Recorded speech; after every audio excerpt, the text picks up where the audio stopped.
Dualar eder insan, mutlu bir ömür için.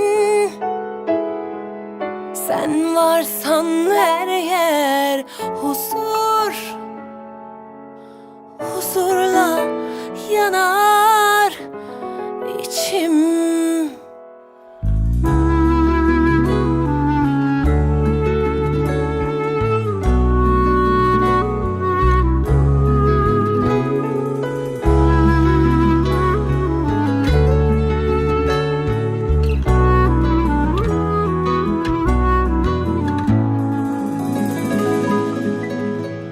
Dualar eder insan, mutlu bir ömür için.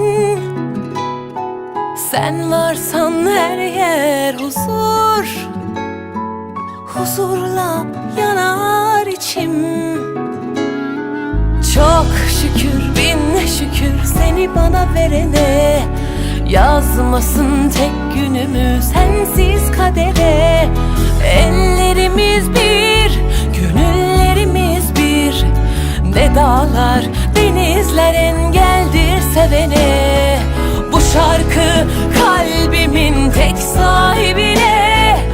Ömürlük yarime, gönül eşime.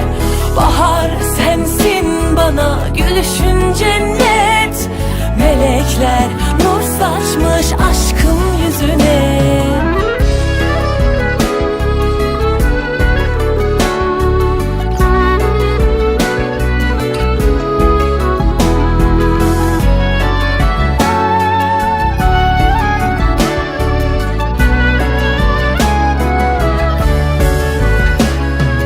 Dualar eder insan, mutlu bir ömür için.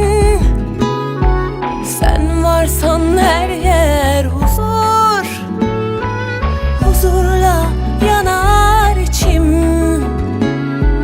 Çok şükür, bin şükür seni bana verene. Yazmasın tek günümü sensiz kadere. Ellerimiz bir, gönüllerimiz bir. Ne dağlar, denizler engeldir sevene. Bu şarkı kalbimin tek sahibine. Ömürlük yarime, gönül eşime.